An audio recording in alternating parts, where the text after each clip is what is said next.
Hello, ladies and gentlemen, boys and girls. Good morning, good afternoon, good evening, wherever you are. Welcome to yet another special episode of Cricket Spectacle. I'm Sidharth Gulati and I'm joined by Nikhil Deshpande. Today's episode will be no different from what we have tried to do from the last 11 months or so. Staying relevant is key, as that makes our content better. So let's get started. Please welcome our esteemed guest, Mr. Alan Kerr, Head of Cricket Operations at Japan Cricket Association. So he has experience in sports and project management at grassroots level in Japan, and he has also worked as a sports journalist. Alan, it's good to have you on the show. Thanks, Sidharth. Yeah, it's good to be here, and thanks, Nikhil. It's always a pleasure to talk cricket, and particularly Japan cricket is a subject close to my heart. So hopefully we can tell you guys all about the game over here and how it's developing. Yeah, I think that will be nice. So, Nikhil, I request you to, please start with your questions and then I'll go after you. Yeah, sure. So, Alan, the first thing we usually ask all our guests, the first thing is how did you get into cricket, and especially Cricket Japan for you, and how that whole story started? Like, what was your journey like? Yeah, it's probably a bit unusual, mine. I mean, I've been a cricket fan all my life, as you'd expect. Yeah. But after university, I went traveling. I went to the Rugby World Cup in Australia. That was 2003. So as an England fan, it was great. I got to see England win the Rugby World Cup. That was brilliant. And then after that, I wasn't really sure what I wanted to do with my career. I was 22, 23 years old. And I kind of decided I wanted to work in either sport or travel. And being a 22, 23-year-old non-sporty guy, it was kind of difficult to break into playing any kind of sport professionally. So sports administration at that point, I didn't really know how to get into it. So I went the other way, and I worked in the travel industry. I worked for a company called Flight Centre, which you'll probably know, Nikhil, in Melbourne. They're an Australian company. And I worked there on and off for, 7 or 8 years. I took a break in 2007 and went to the Caribbean for the Cricket World Cup. So I was kind of planning my life around sporting events. The 2007 World Cup in the Caribbean was brilliant. I had a really good time out there. And then after that, I got involved with a project organizing a cricket match up on Mount Everest. So that was Mount Everest. That took place in 2009. Okay. And it was called the Everest Test. We raised money for a few charities, the Lord's Taverners, the Himalayan Rescue Association. We took a whole load of guys up to the original Everest base camp. There's a brilliant book called Cricket on Everest, written by me, which you can read. That's a good plug. So anyone watching it, cheeky plug. Read it. Yep. It's So that was 2009, and I mean it was brilliant, and I fell in love with Nepal while I was there. And off the back of that trip, I came back to England, and I wanted to change the kind of work I was doing. I wanted to move more into adventure travel, and that's where I kind of started working in more project management side of things. The Everest Test was a huge project. My role in that was kind of as expedition secretary, so really a lot of logistics and the non-glamorous side of things, and I umpired the game itself, and it was a world record at the time for the highest ever game of cricket. So we got into the Guinness Book of Records, and that was all really great fun. And like I said, off the back of that, I then ended up working in an adventure travel company, and that's when I did some of my more interesting travel. I went to Afghanistan, Pakistan. I went to India a couple of times. Went to Iraqi Kurdistan, and I did that for around 3 years. And I got to the age of about 32, I think I was, and I decided that I'd done 10 years in travel. It'd been great, but that my other passion was sport. It was still an itch I wanted to scratch. And so I actually, at the time, I'd organized to go on a big walk. I walked the length of the River Thames in 7 days. Which works out as a marathon every day for 7 days. And I did that all sort of on my own support. And whilst over those 7 days, I kind of spent that time thinking about really what I was going to do next. And off the back of that, I quit my job. Well, actually, the very first job I came on the Monday morning, I was back at my desk and I was like, oh, I don't want to be here anymore. And the very first job I saw was on the ICC website, Cricket in Japan, a project manager for a program. So the deadline for applications was actually the day before.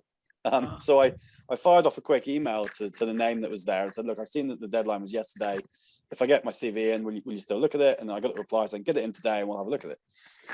Yeah. And so in between times, I'd actually spent a little bit of time living in Kathmandu in Nepal.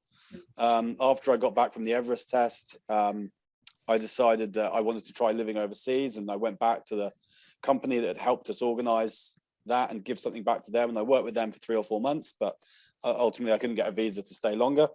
So I'd kind of felt that mission had failed, really. I hadn't done what I wanted to do, and I still wanted to live overseas. So when the opportunity came up to work in cricket in Japan, it really appealed. I'd been over here on holiday in 2012. I had a good friend here from university, and I knew a bit about Japan. I didn't know much about the cricket scene here, but didn't take long to do a bit of research and get up to speed on that. And yeah, within 3 months, I was living in Japan, and life changed quite dramatically. I mean, that's quite a interesting story, though, because when you started with England winning the rugby league, by the way, was that the one where Wilkinson was a part of the team? Oh, okay, yeah. Correct, yeah, the drop goal. Yeah. That was probably, maybe as an English fan, winning it in Australia would have been like as good as it gets. You can't better that, right? It's like probably for India winning a World Cup in Pakistan or vice versa kind of thing. So it can't get better than that.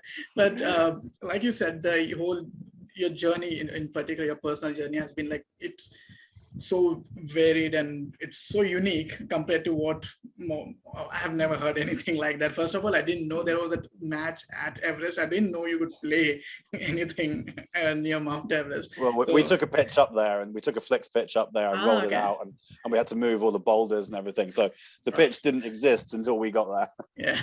So to get that information itself, I think I already am like, this episode is already worth it. But moving towards the cricket in Japan part of it, Alan, like how did that develop? Or like, say, when you moved there as well, I'm pretty sure that it wasn't like you don't associate cricket and Japan that like vividly, right? It's like it's completely non-associated. Probably like soccer would be one of those things, like martial arts. Like there's so many other sports like badminton maybe, and there's so many other sports which you will relate to Japan before you would relate cricket, right? So what was your experience when you moved there, and how did you like tackle the initial hurdles, and what were they?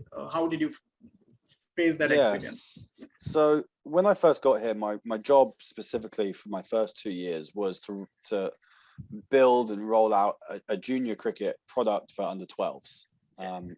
So I was my job title was slightly different to what it is now. It was project manager, junior participation was my job title, and it was a project that was funded by the ICC at the time. They had put out a tender to all the associates to apply for extra funding to have a targeted participation program, and Japan picked that up, and the USA and Canada were also accepted on the same program, and they all rolled out slightly different times because I had to work a notice period. That it took me a while to get over here and everything, so I was behind those other two.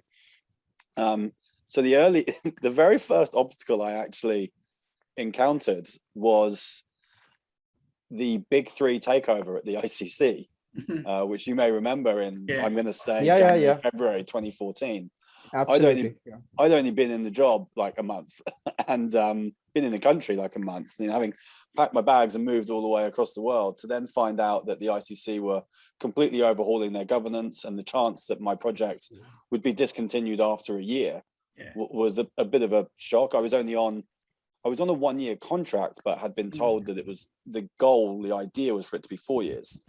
So that was a bit of a knock very early on, but I mean, it turned out slightly differently. The funding was extended for a second year, but then the cultural differences, and like you say, the sporting landscape here, there's some quite unique challenges I think that Japan has, in that Japan is a country where the school system tends to specialize in sport from an early age.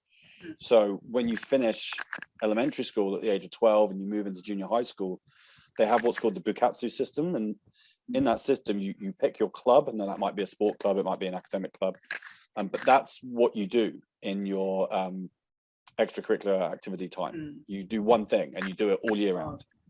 So and to pick it after class 12, is it? Yeah, and sometimes before class, and you'll do it 6 days a week, sometimes 7 days a week, depending how serious you are, and you do it all year round. So the big sport here is actually baseball. So when it comes to sort of bat and ball sports, baseball is huge. I mean, football, soccer is massive as well. And so those are the big ones. And for us, cricket's not on the menu. So you know, there's very few places. There are one or two cricket bukatsus, but you know, when you think about it, actually it would be quite a good way for cricket to establish itself, because you know, the more time you put in to practice, the more you're likely to get out of it. But it's an odd system, and you know, the program I was working on, as I said, was that under 12 age group. We were trying to get cricket into them in the hope that when they did move into the high schools, that they would have that deep rooted love of the game, that they would continue playing, they'd find a way to keep playing. And catering to that age group was always going to be a challenge, and it's something that we've been working on over the 8 years that I've been here. The other slightly random challenge that I encountered was all the schools and the systems that they work within. They have this teacher rotation system. So the teachers aren't employed by the school, they're all employed by the local government.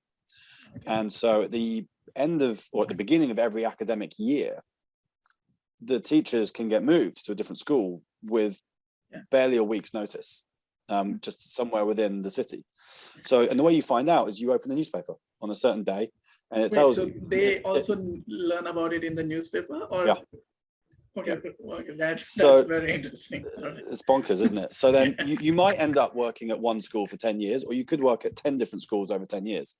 So when you're going to the teachers and the school with an idea to try something new, a lot of the time people don't want to roll out anything new because they might not be here the following year to continue it. So that was a challenge as well. But I mean, at the same time, the elementary schools were always quite open to trying something new. And where we were particularly, we're out in the countryside, we're about 80 kilometers north of Tokyo, so there's not that many native English speakers, and English is still something that people want to get their kids to learn. So we're using English as a way to get the sport played, and building English terms into all of our classes. And you know, the elementary schools are generally quite welcoming to have sport come in, but a lot of the time it was, you could come in for one or two have a go sessions, but that doesn't really, you're unlikely to fall in love with the sport off one go. For sure. You know, we were trying very hard to get 4 to 6 visits to the same kids. And we set up our own programs. The Cricket Blast program was our under 12 program, which is still running now. And I'm sure we'll probably talk a bit more about that later on. But those programs have helped filter kids into our systems, and we've worked really hard to try and retain those kids. So yeah, look, it's had its challenges, but the kids that are really passionate and do love the game, they do find a way to stay involved even when they go on to high school. But yeah, you have these drop-offs in participation that you have to try and really focus on and try and keep kids at that time, because once they stay in, they're likely to improve quite significantly in that period. I think with, like you said, like with repetition as well, when the more you play a game, the more you fall in love with it as well. And I think a part of it probably is kind of responsible in terms of the telecast of cricket as well on TVs and stuff, the exposure to the sport, right? How is that in Japan compared? I mean, it obviously not compared to like soccer and stuff. Baseball will be higher as well, but do kids get to watch cricket, like if they want to? Because let's say they play a sport today and they go home and watch how the professional players are playing, that kind of does have an impact on the retention as well, right? Yeah, there's a number of really huge obstacles to that. I mean, the advent of the internet has been fantastic. You know, a lot of people will just go and watch cricket on YouTube, but they won't necessarily watch a full game. Certainly not going to watch a 5-day test, but even a 3-hour T20 game is quite a big ask. So people are watching clips, and that's helpful, but it doesn't give the full picture. As any cricket fan knows, you've really got to see the ball before a wicket was taken to really understand why the wicket was taken, right? Yeah. And so people get an idea, and we've got some pretty good players who've taught themselves how to play off watching, Shane Warne bowl on YouTube. But the challenge is there's nothing on TV.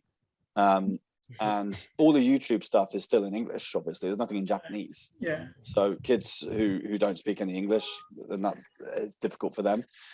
One of the real challenges and one of the real sources of frustration for us is there's a lot of people at the ICC who are working quite hard and well-meaning to try and get cricket on TV for us to watch. And you guys are probably aware there's ICC.TV nowadays, which does show some stuff, except they also show stuff that's behind the paywall, and we can't access it. And sure, there are a lot of cricket fans living in Japan. The cricket community here is developing and growing quite nicely. But that's people like myself and other people from overseas who love cricket and want to watch it. People here who are a developing audience, they're not necessarily going to go and pay to watch the Ashes or to watch a World Cup. And so that stuff needs to be accessible for free in emerging markets. Otherwise, people aren't going to see it. And what we then love to do is to have, maybe and I have had these conversations. So there is a desire to do it, but to have some kind of highlights package, slim down to 30 minutes, 45 minutes, which with Japanese explaining what's happened in the game. And a little bit of punditry, and talking about why this thing was good and this thing was bad, and really kind of helping people to understand and engage in the sport, because ultimately you can't be what you can't see. So for us, for cricket to be more visible is going to be important. And look, live streaming helps, and we live stream some of our own stuff, but it needs to be a quality production, because in Japan particularly, things need to look good. And cricket is fantastic at looking good at the top end. But as soon as you drop down below the international levels or below the big domestic leagues, the quality of production drops away pretty spectacularly. And some of the stuff on ICC TV, with the greatest respect to them, we couldn't show that to people, because people would be like, this sport looks like a joke.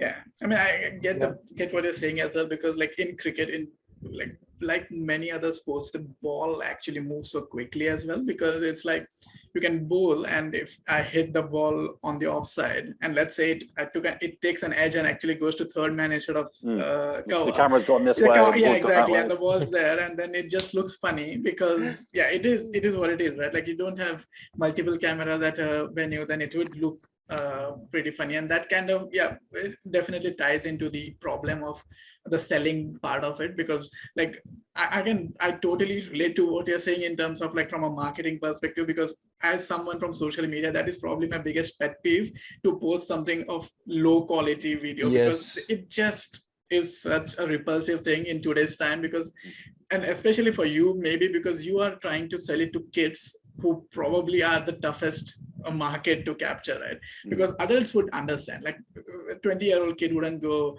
why is this in only 720 pixel? But a 12-year-old kid, he's gonna be like, why isn't this in like HD 4000 whatever pixel and blah blah.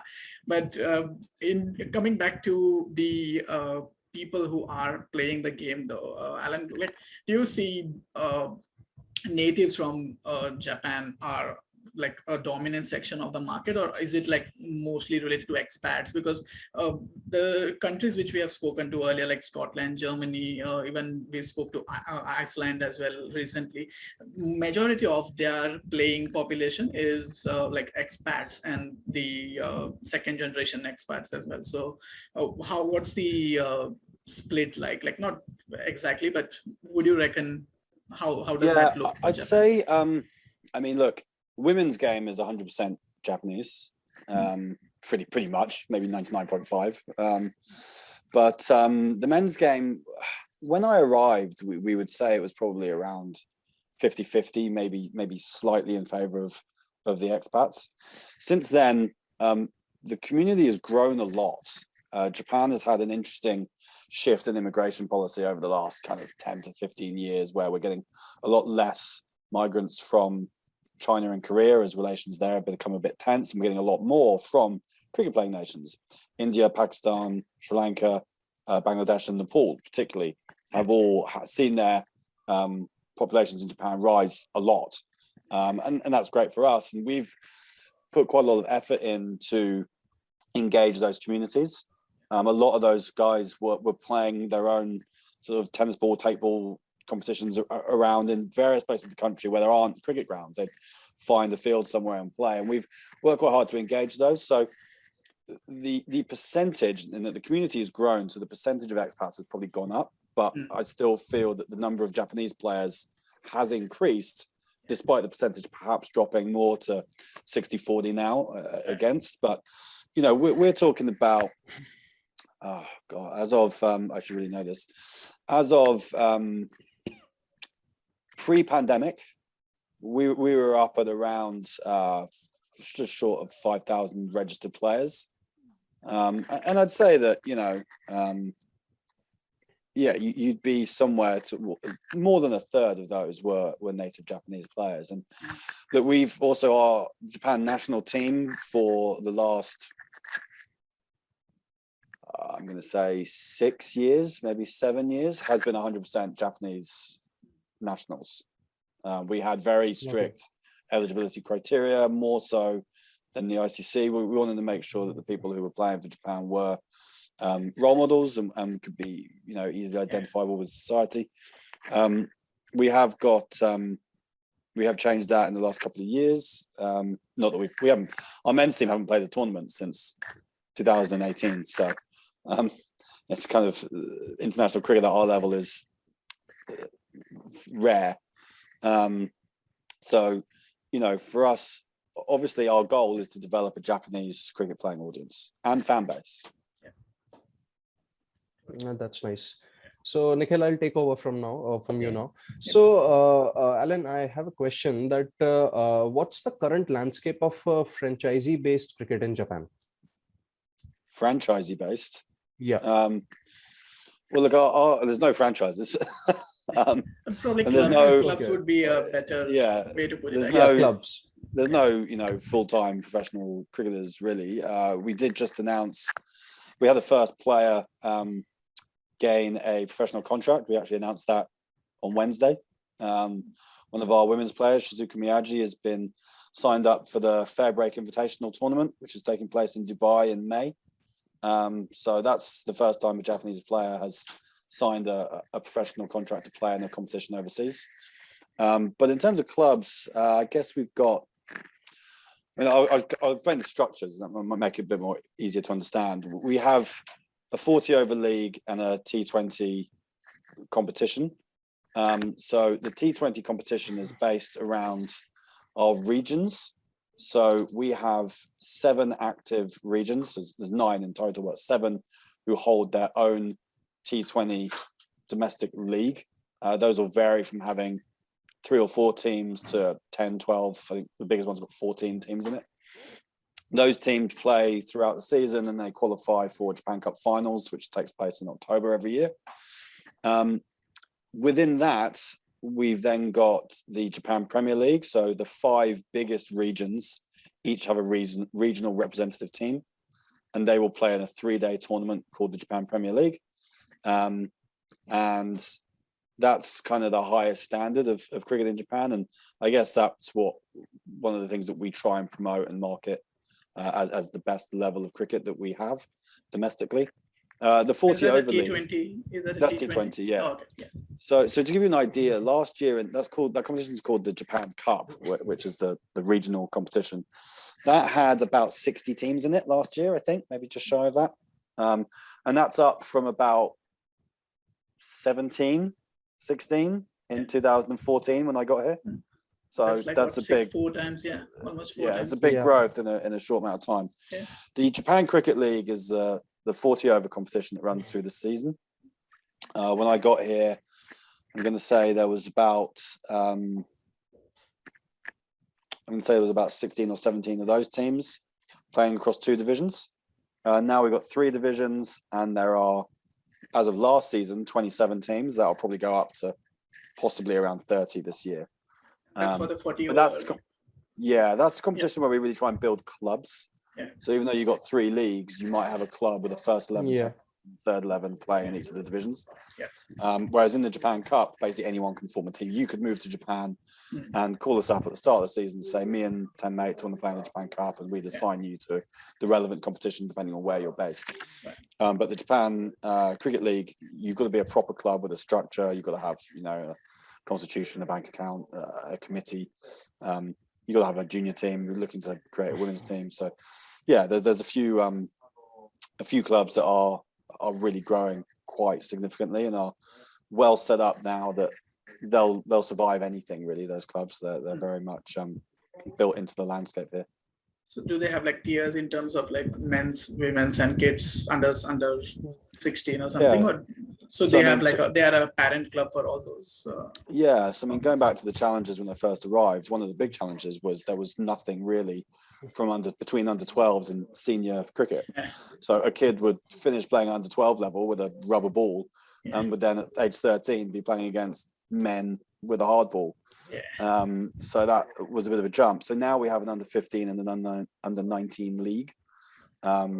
And that pathway was set up properly in 2016. It took a bit of time to build it, but that's been really, really productive for us. So yeah, you'll have clubs which will have a first, second, third 11 playing in the JCL. Then they'll have a Japan Cup team.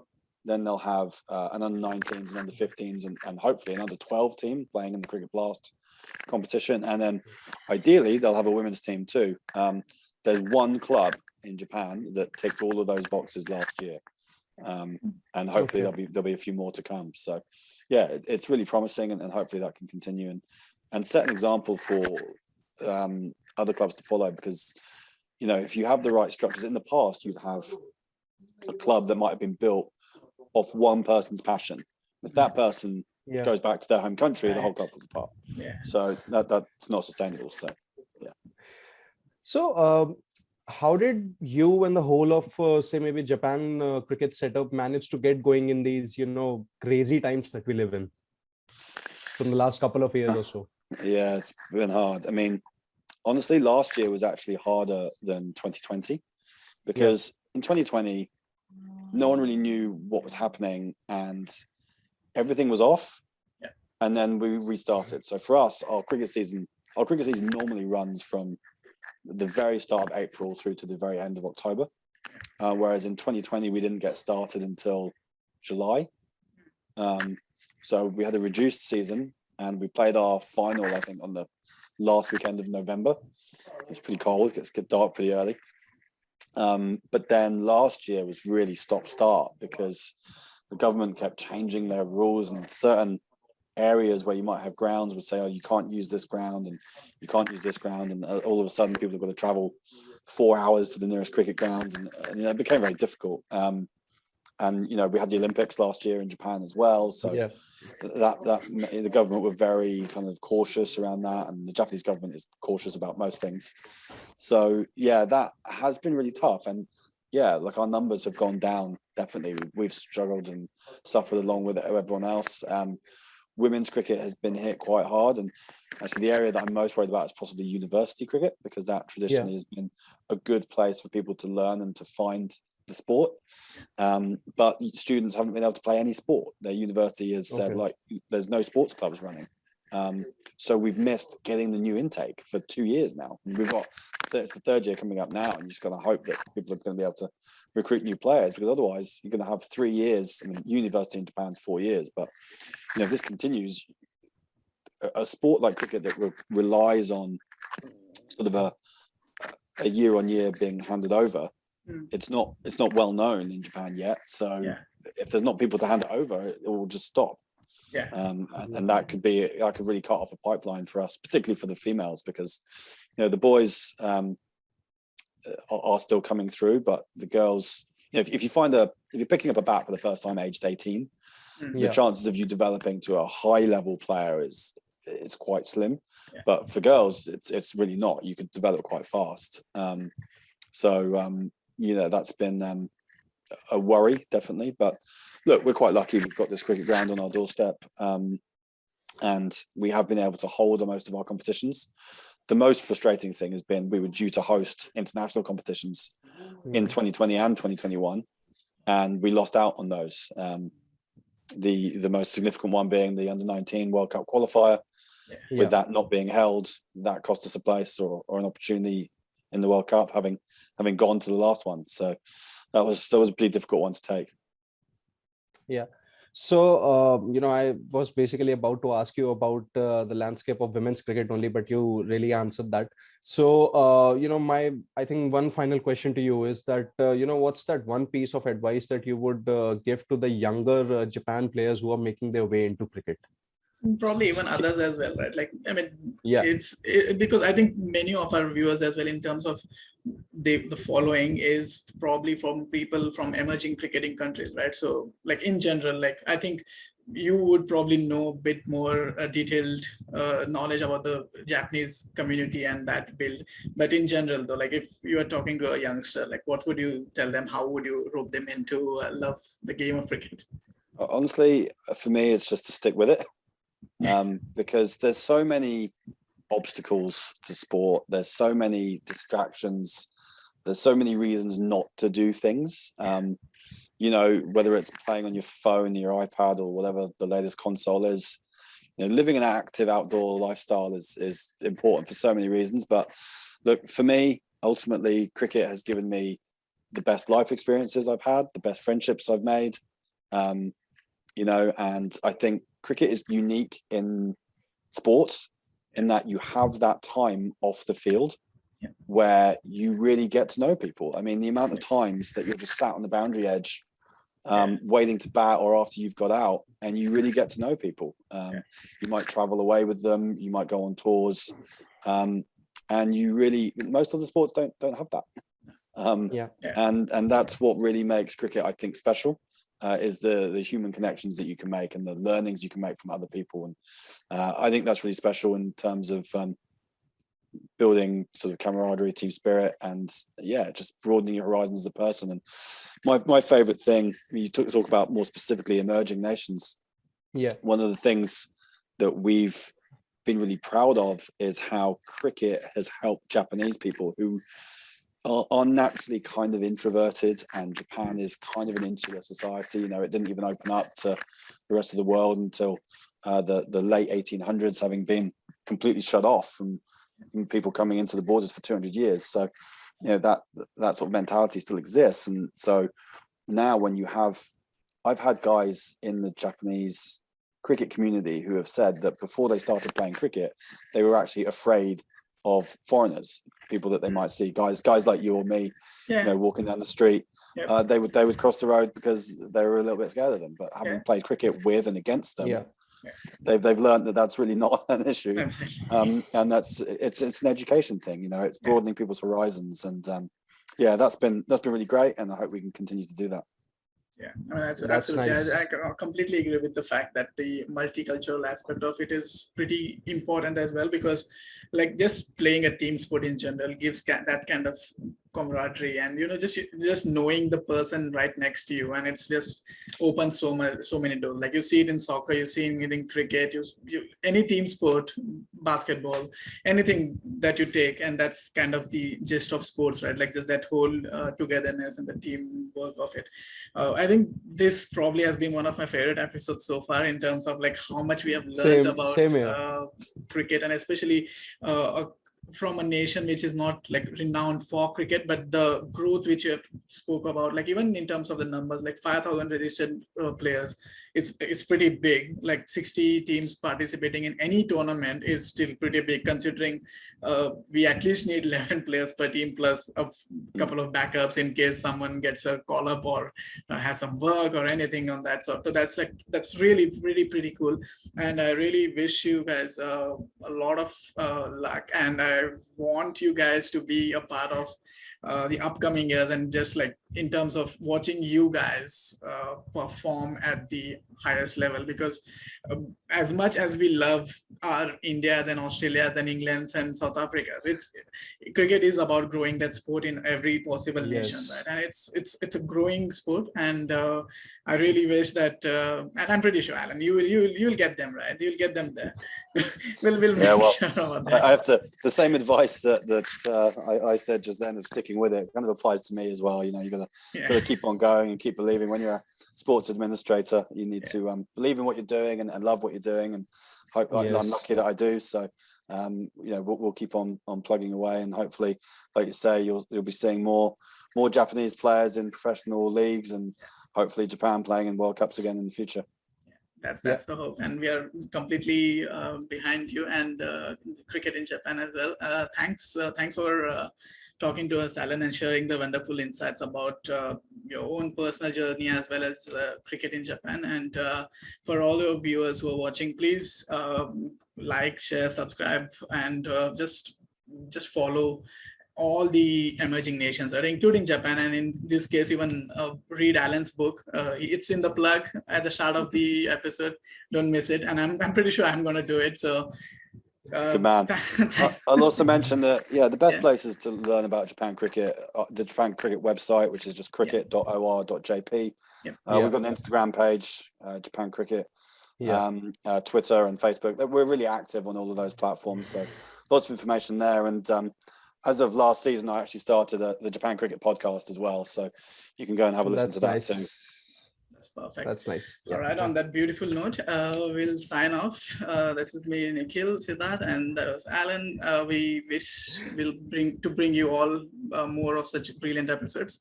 Till the next time, good day, goodbye, and have a good night. Thank you. Thank you, Alan. Thank you. Thank you.